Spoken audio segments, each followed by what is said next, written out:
p.m. So welcome to this session. So the final closing panel discussion with interactive Q&A. So I count on you to come with questions or comments. The theme of today will be embracing ESG financing to invest in your company's futures and bolster sustainability goals.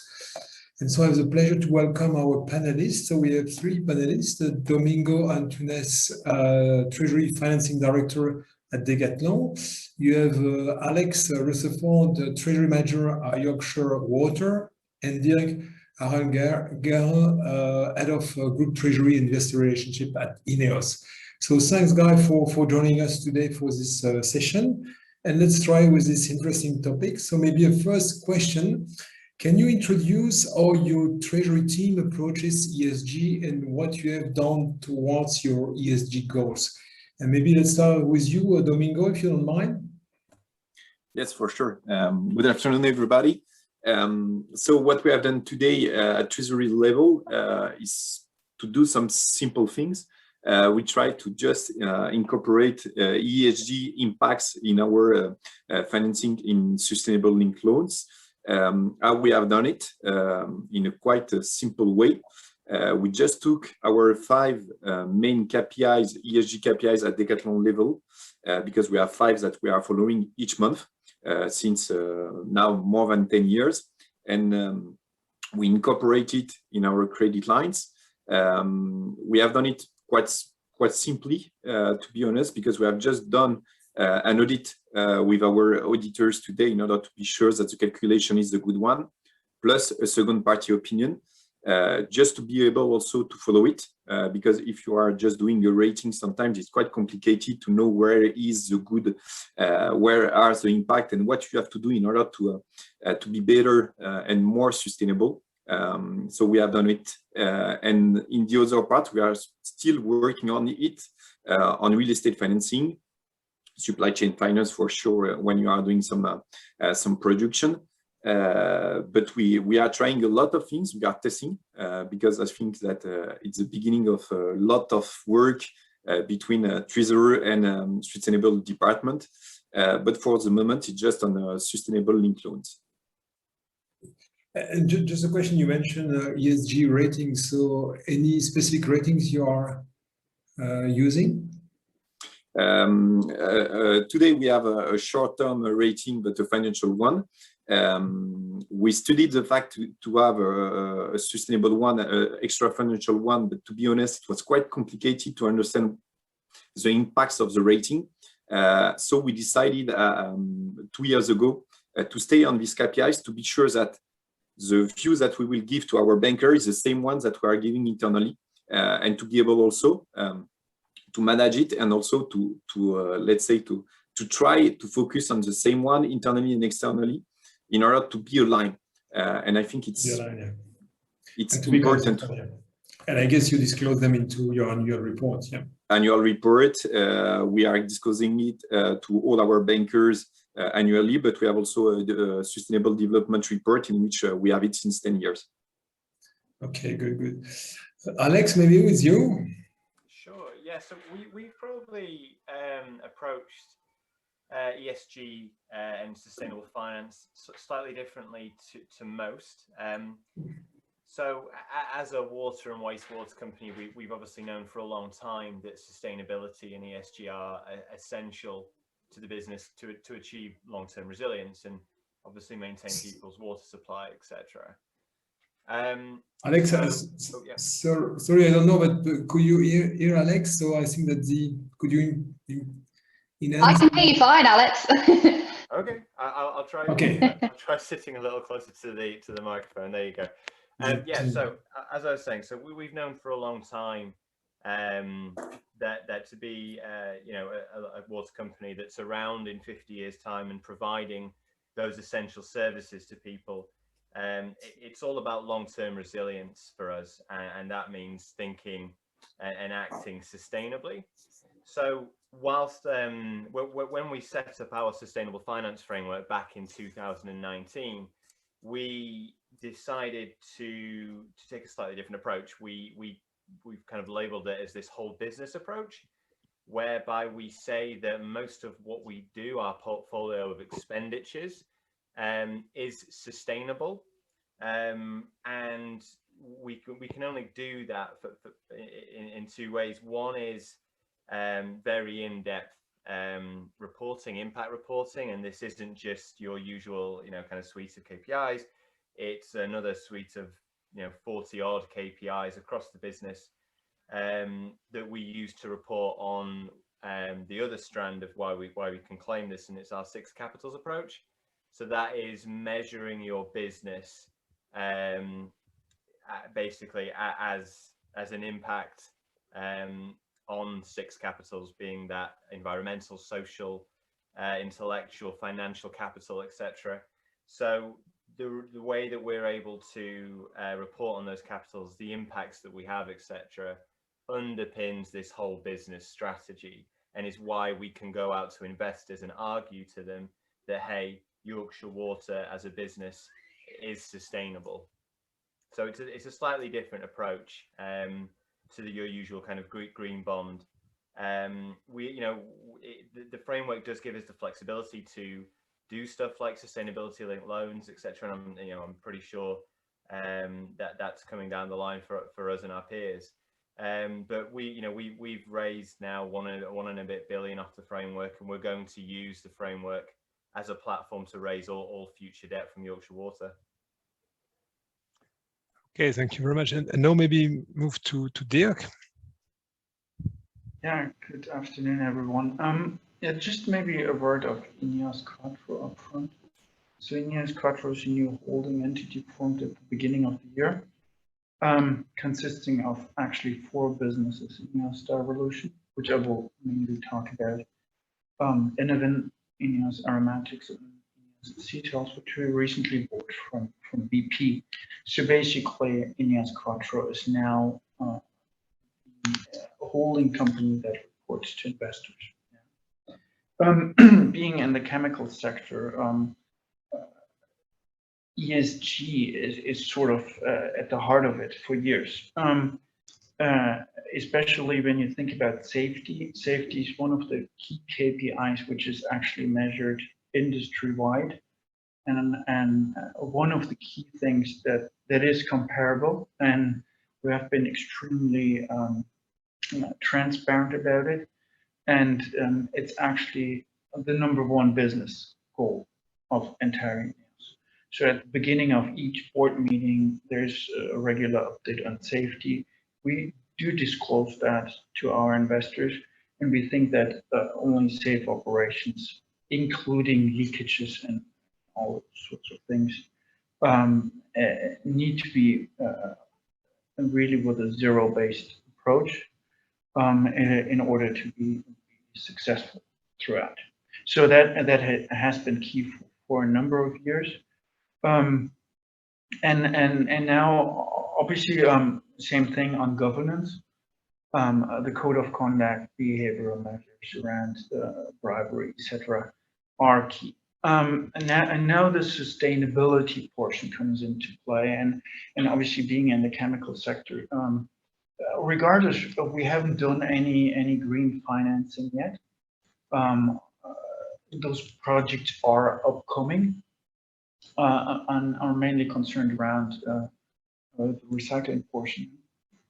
But nevertheless, even last year, we refinanced the capital structure in INEOS Styrolution, the Styrenics arm of Quattro, and the whole roadshow was basically about recycling of polystyrene, and it is at the heart. For now almost 7 or 8 years, we're publishing a sustainability report and getting an EcoVadis rating on it, and in future I think we will definitely see a sustainability rating going forward. Obviously it is to an extent a challenge, but we're going to meet that, and yeah, that's certainly important. Okay, thank you, Dirk. So no next question. So how does your treasury team influence the company-wide ESG goals, and or vice versa? Maybe again start with Domingos. I think that it's quite a good question, because we were not. I was discussing just 2 weeks ago with my sustainable department, talking about our goals. It's quite complicated at the beginning. Why? Because we are financial people. Rating is a rating. Everything is already set up. We have some rules. We have some let's say. Some structures that are done since a long time. So it's always let's say, challenge to align your financial vision with ESG one in order to be on the same line and to communicate on the same figures. Just for the example, when I began the work on the sustainable linked loans, I started maybe 1 year and a half before to do the first one. Just because we had to work a lot together with sustainable development in order to be able to have the same communication, to be in line with what the bank will want about the KPIs, about the calculation, about the audit, about the second party opinion, about the rating. So I think it was a good challenge at the beginning. Now it's easier for us because now we have a CFO on our sustainable department, so it's easier to communicate with somebody who knows about finance. But also on my part and treasury part, to be honest, at the beginning I was just learning a lot about all the KPIs, what was the impact of each KPI, the scope of CO2 emission, and so on. So the beginning was just a challenge, just to understand each one and to be sure that what I was telling to my sustainable development was understood and vice versa. So it was really important. Then when we just align ourselves, we try to work together in order to have, let's say, the goal coming from sustainable department and the impact coming from finance. So what we are working and on what we are working today, it's we have some targets on sustainable department, and we are trying to give some materiality coming from finance impact. For example, what we have done on sustainable linked loans, we are re-impacting it to each subsidiary. So when you are not doing your job on sustainable KPIs, you have an impact on finance. So today we are trying to have the same discussion between ESG approach and financial approach. Just one is more focusing on KPIs and the other one on for treasury on impacts. So how we work today, we are trying to work each time on each project coming from treasury or finance linked to ESG with our sustainable development department in order to be sure that at the beginning of the KPI, we have somebody who master it. And then at the end, we are just doing the job on the impact. Okay, and just a question: the sustainability department you mentioned is the person in charge, responsible, and reporting to the CFO or to the CEO? To the CEO. We have okay. In Decathlon, we have 3 P's directly linked to the CEO: people, planet, and profit. So these 3 brands are directly linked to our CEO. So CFO is I am linked to the CFO, and the CFO is linked to the CEO. So we are just on the same level, and we are trying to work together and to be connected when we are discussing with external people. So it's why you meant that it's important to have aligned the strategy, financial vision, to the ESG strategy. Maybe next, Alex, could you comment on how you can influence the company-wide ESG goals? Yeah, I think originally when we set up the framework a few years ago, it was quite it was definitely driven more by the CFO at the time and their sustainability department, and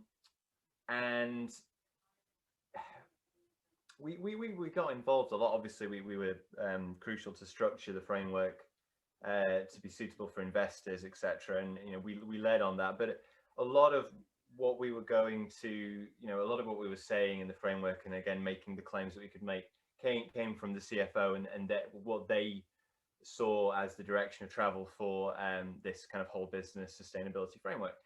Now that's obviously shifted a fair bit over the last few years. So as we've issued more and more debt off the platform, obviously we've been on the kind of on the front line of discussions with investors, and that is basically, but that's really helping us drive the discussion internally. So obviously investors in the sterling market, which is predominantly where we fund from, have been taking quite a while, I would say, to get their heads around sustainability. It's not like the euro market where you've had a lot of investors that have been really ESG focused for many years now. It's still quite a developing part of the institutional investor market in the sterling bond space. So that we have been actually helping drive that discussion with investors, taking their feedback on board, giving that to the sustainability department, and that is helping us. Well, it's not just driving discussions, it's also driving how we report. So as I mentioned about our whole business approach, we produce 2 reports. One is for the investors, so an investor impact report, but the only that sits alongside and basically is only enabled by a broader whole business sustainability report, which is a full-on impact report for the whole business. And it's interesting, we've had a lot of kind of feedback from our latest roadshow for a bond that we did back in April, and it's very positive, and a lot of the investors love this kind of holistic impact report. But we've also taken some of the constructive criticism on board, and we're going to use that to produce better reporting in the future. So it's not just impact reporting for investors, it's also how we report as an entity on sustainability, which is kind of what we're helping to drive. I would say as a sector, we can be quite driven by the industry bodies. So some of our kind of medium to long-term sustainability goals are actually agreed at kind of a sector level, so Water UK, and 6 of those commitments that we've made include stuff like leakage and social mobility pledges, etc. But also one of the biggest ones is to be net zero by 2030. It's obviously quite close, and for a water company, it's harder than you imagine, actually, because we are quite a large consumer of power, and we obviously do a lot of kind of hard engineering and building work. So that is going to be a task. And what I think nicely aligns there, and one of our peers has just done something recently on this, what I think Treasury is definitely going to help is helping to fund that transition to be net zero by 2030. And whether that be in the way of a sustainability linked bond, where you're obviously the obvious KPI there would be your net zero target, etc. Who knows? That's certainly what one of our peers has recently done. So I think there's definitely scope for us to keep pushing the agenda a bit more from Treasury. So interesting. You can play a real and effective role, and I like the idea of having 2 separate reports. Although I guess it's aligned and they're not contradictory. And now with you, Dirk. So any comment on this way to influence? I think Domingos made a really important point. It's that sort of alignment. Yeah? And now we recently have put in place an organizational structure around sustainability, but that just basically gave us the framework to work off what we have done in the past as well. And most of some of the goals are actually quite centered around also cost effectiveness. Yeah, you don't want to waste heat and all those items. So tentatively, the information around those topics is already in the various controlling areas. Yeah, so it's a matter of organizing it and putting it into a framework rather than creating anything new. It's just compiled in a more structured way. And when you think about finance, then we're always thinking about SAP, Oracle, and all those wonderful systems which basically allow us to compile. And that's certainly something which needs to be put in place in terms of processes and IT systems to collect that sustainability data in order to report properly, as Alex just outlined. So it's just a matter of getting it in and understanding each other's needs. And I think when you come from an investor perspective, what have we done in the past? Yeah, we have explained our business model to investors and explained them why they should basically give us money in order for us to grow and for them to have a decent return. That basically is still the same with the add-on of we have now that sustainability aspect. So it's a matter of really getting up to speed and getting ourselves ready for that discussion. On the other hand, in Treasury, at least in EOS Quattro or Stellar version, we also manage our pension assets. So from that aspect, we're coming from the other end. Yeah, basically looking at potential investments, which basically allow us to also invest in green financing. And not that we are expecting any higher returns or anything. I think that discussion, same on the financing side, but it's just a diversification. And I think every company needs to start thinking about different pots which they can tap.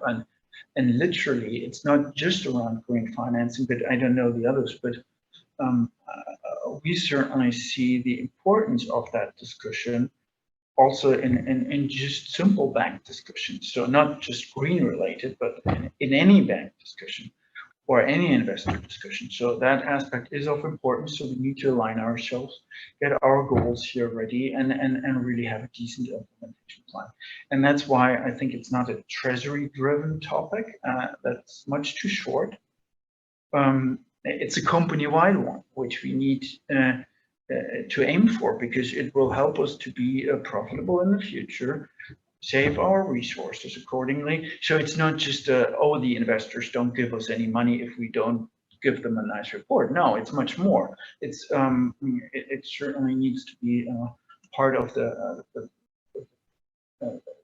company's goals. Yeah, and it does have benefit for everyone in the loop, and certainly for us in Treasury, it's just another aspect of stuff that we have to get ready and get the expertise in talking about this stuff. Yeah, thanks. No, I do agree. So Treasury, at least, is one piece among others of this ESG global group strategy. And I fully agree with you. It's quite important not only to think in terms of borrowing, but also to think that, yeah, you can be in charge of pensions. So how do you invest the assets of the company, or at least the assets of the employee of the company? And the asset management also, if you have surplus of cash, are you doing the same with you, let's say, investment of excess of cash as you do for borrowing or longer term and for the rest of the strategy of the group? So to make sure that you are consistent with that. And we had a lot of fuzz early this year with the new disclosure defined by EU to try to standardize.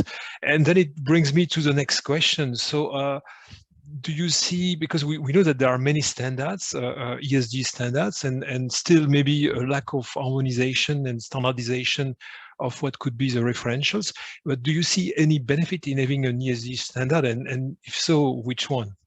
Maybe let's start again with Domingos. We are financial people, so standards we are used to work with that. So as I was telling you at the beginning, in fact, I spent 1 year and a half just to understand what was our impact, because there was no standard. You have to explain it to some investors, to banks, to related parties when you want to do it. And to be honest, at the beginning, I was little fear, because I was thinking, okay, it's our own standard. it will be accepted by everyone, banks, auditors, second-party opinion, and it was quite complicated for me to understand how to do that. We are used to have some financial ratings. It's just a standard. You can go through some Standard & Poor's, Moody's rating without any problem. And we met a lot of different, let's say, extra financial rating companies. And to be honest, I was not sure that they were doing the same rating. So it was quite complicated. How to, first of all, to choose the good one, the one that will be able to empower your sustainable approach. How to be sure that you will be rated on the good level, because I was exchanging with one of these companies saying, I am a retailer, but I am producing also some part of my goods. So I'm not a real retailer. So if you are comparing me to other ones that are not doing production, for sure, I am I have a bad rating. But if you are comparing me with other ones, maybe it will be the good one. So for sure, standard will help a lot, because what I am seeing today is that I am pushing my own DNA about sustainable approach, my own KPIs that are Decathlonian ones. You cannot find it in other companies because we are focusing a lot on people, on teammate satisfaction, and I think it's unusual. On CO2, maybe it's more on the same line, but even on CO2, we are focusing on some scopes that are not integrated maybe on other companies. And I think if we are not doing that, at the end, it will be just a nightmare for everybody and much more for investors and banks, because you will have to, let's say, compare and to be able to have an overview on all the market, just taking into account all the DNA of each company. So I think we need it, as we have it on financial part. Even for us, sometimes I'm not at my ease because I am thinking, okay, maybe I am good on my own KPIs, but I am not sure that I am good compared to the market, as I'm not choosing the same ones. You can be, let's say, a bad guy at the end, even if you are doing your best effort in order to be the best one. So for me, for sure, if you want to be sure that you are on your trend, you are on the market, and you are doing all the efforts that you should do, you need to compare yourself. And as of today, I think it's sometimes complicated on the ESG approach. Everybody is doing everything that we can and pushing for it. But one day we will have to compare ourselves to the market to be sure that we are on the trend. And so for me, standards, we need it sooner or late, because I know that it's quite a long, it's quite difficult to construct some standards and the comparability, but we will need it for sure. Yes, so the takeaway is, yes, we need a standard and to keep it over years to be consistent, and for the comparability you mentioned, and potentially comparability to the peers or competitors. So thanks a lot, Domingo. So let's move to Alex. What do you think about the standards? So any view on that? Yeah, sure. So I mean, as well as the obvious benefits as an issuer in the certainty and the lower risk around structuring a sustainable finance products, and then the reporting that comes off that. I think from an investor perspective, it would obviously be a huge help. We hold quite a lot of our surplus cash in money market funds and the rest in bank deposits. And whilst we've not had, put a hard commitment in the framework to invest those surplus bond proceeds in green investments or sustainable investments, we have put a soft commitment in there to say that we will endeavour to do that. And over the years, that has been practically impossible for us, because green deposits in sterling from banks don't exist, and if they do exist, they're very inflexible. But the money market space is really starting to pick up the slack there. So we're seeing a few money market funds already integrating ESG into their decision making. We've seen a few providers actually looking to raise dedicated ESG sterling money market funds alongside their traditional money market funds. So we've now got this opportunity to start investing surplus proceeds in eligible sustainable investments. Problem is, of course, they're all of tackling a sustainability or ESG completely differently. Some do it from an exclusionary approach. Some are doing a best-in-class approach, actually doing the work to assess the ESG worthiness of each investment that they invest in. But then all of them are also saying, well, we'll be under Article 8, or we'll be getting a score from X, Y, Z, or whoever. But no one has actually given a consistent approach to kind of saying who is the most ESG. So I think from an investor perspective, definitely a uniform standard, certainly to measure the ESG score of well, money market funds or other kind of investments would be great. And that definitely flows into some of the work we do on pensions too. Now, personally, I don't do any work on the defined benefit schemes, but I do a bit of advisory work with the defined contribution schemes. And again, it's trying to find the right way to score ESG across the whole suite of funds that you can now invest in, and give your obviously give the investors, i.e. the people that are working for the company, the information to be able to choose them. Otherwise, 99% of them won't have a clue whether that fund is more ESG than the other. So absolutely, from there are obvious benefits from an issuer perspective, absolutely. But then putting the investor hat on as well. Yeah, I think that's where we would certainly find a lot more of the benefit. No, I totally agree, and we see that some funds, just thinking about BlackRock, for example, or Amundi, are really pushing for having, let's say, clearer standard and reference. And as I mentioned, it was good to have this new regulation from EU, just to have harmonized disclosure to avoid the greenwashing. And it was a sort of ticking boxes exercise where we didn't know at the end of the day which money market fund was really green ESG compliant or not. And so I think it's the interest of everyone. And as you rightly mentioned, as already said, that because you can be on both sides, so you can invest or looking for investors. No, Dirk, any comments on the standard point? Yeah, I think I don't want to repeat what the others already said, but one thing I would like to add is, how do we derive the standard? I think that's an important question. It shouldn't be in the back of a room by some self-named organization. Yeah, that gets difficult. I think we need to have a very transparent discussion. Actually, it's a very political discussion, which I think needs to come from basically elected officials somehow, to give us a framework under which we can really define what is sustainable and what is not sustainable. Because we definitely need to also differentiate here. But some industries literally have more emissions than others.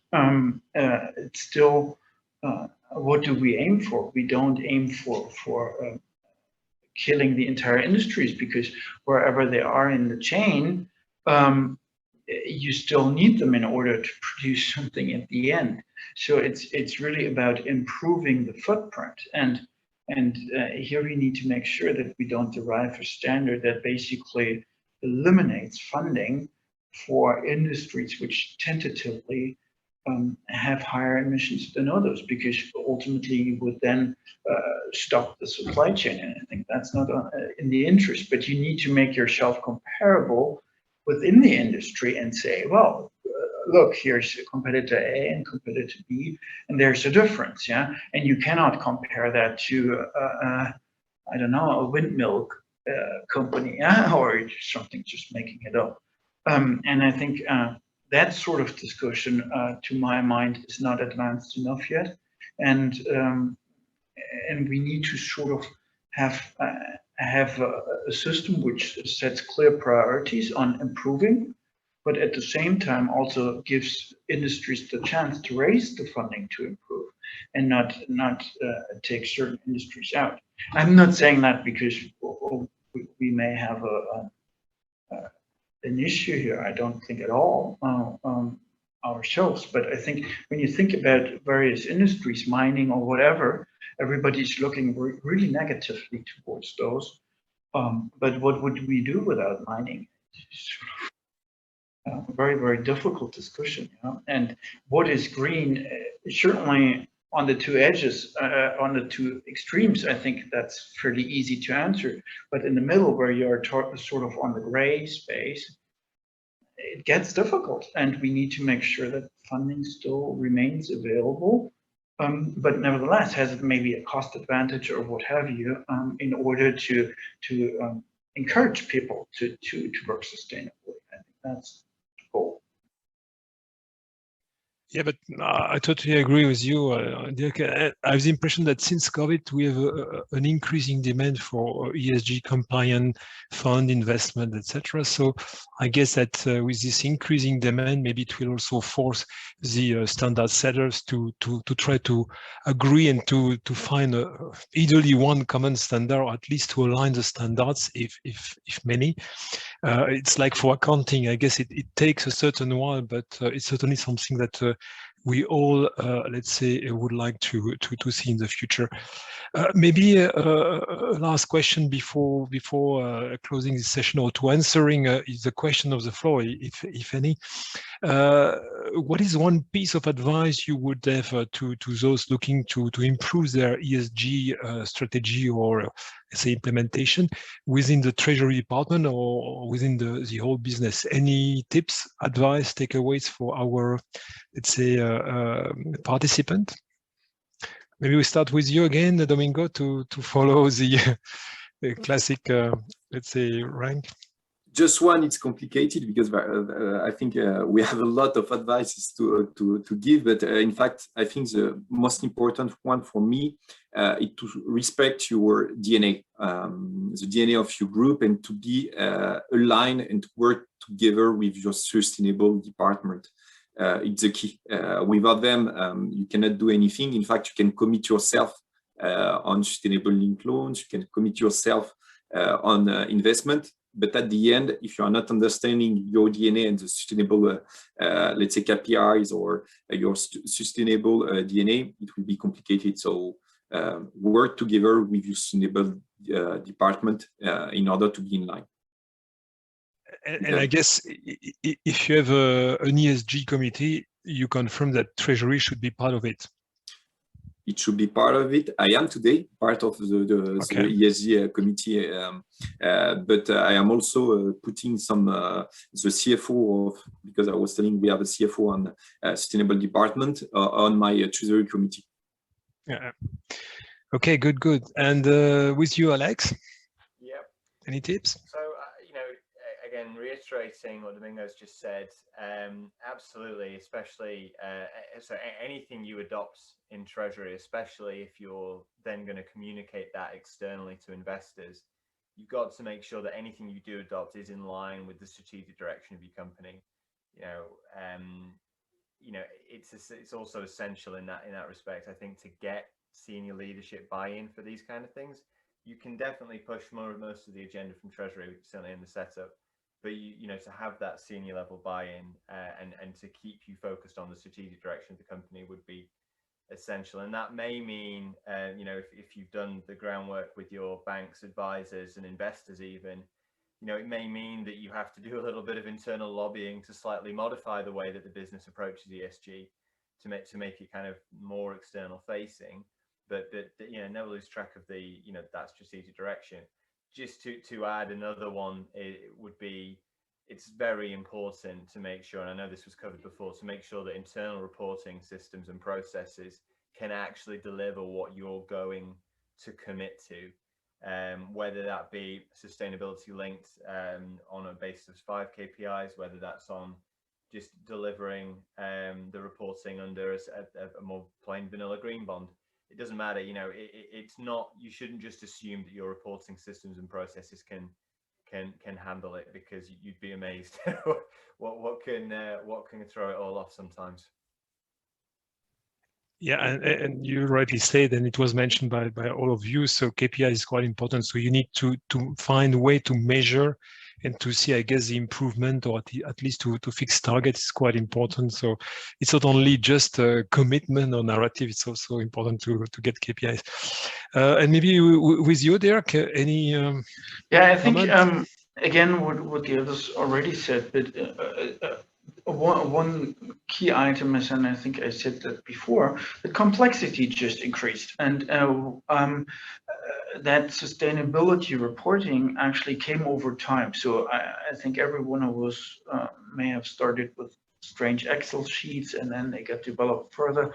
And I think it's clear that this won't work in future. So we need to really think about implementing a proper processes like we have in the finance world, and to measure those, to be transparent about it, and actually that's the key from a treasury perspective to drive into the organization. And then on the other hand, basically also, and that goes a bit to Alex's point, I think everyone in the organization is interested in cost reduction, all those topics, and sustainability is not just another one. It actually encompasses all of the previous before. So in terms of motivation, actually, it's something positive to do it and to help and raise and bring the organization forward. And I think that's the benefit that we can generate in treasury, to show that benefit, because we have sort of hard numbers, have new investors and all that. It's motivating. And on the other hand, we also need to learn what we're talking about, and that's what I basically try to do in INEOS, is really make people eager to know more about it, and that we're capable of talking about it and being creative, yeah, and measuring and where can we actually use it, and certainly setting goals is something nice, because we can reach them potentially, and have to, certainly it's a challenge, but we're just meeting another challenge, and as we meet profitability targets or anything else, yeah, and that brings us forward. So I think key to it is, I think we should not just think about another one. No, it's something really where everyone can benefit. So let's take it and let's take it as a little challenge. Yeah? And I think we can actually help the organization to get motivated. Yeah? No, I totally agree. And so, as you say, it's maybe a long learning or testing process. So to get to full speed, and so it can take some time to fully implement all the measures. So, but maybe a final question in order to stay in time, because I think that we had a question, but we somehow answer the question. So do you think, therefore, very shortly, if you can answer that question, do you think that Treasury could create value and bring some value to the company? So with the a good and sound ESG strategy? I don't know if which one would answer this question. You think that I'm happy to do it. So basically, I think yes, we can be the link to the capital markets. That's the clear benefit. We can motivate people. We can show them the benefit, and we also can have sort of the investor community giving us the challenge, because those challenges need to come. We talked about greenwashing, and we don't want that. So basically, investors are a good sort of judge to see our progress here, and that's what we can bring to the table and help all along. Okay, so thanks a lot. I think that it's time to close this session. It was really interesting. So I guess that we still have many other questions to all of you, because it's really a key hot topic. We have also identified in the last ESCT, European Association of Corporate Treasurers survey, that ESG is certainly increasing in the rank of top priorities for corporate treasurers. So thanks a lot to our three panelists, so Domingos, Alex, and Dirk. So thanks for your insight, your views, and your remarks. So let's close this session. And before closing this day, I wanted to make just a few closing remarks from my side. So I think that it was quite interesting sessions today.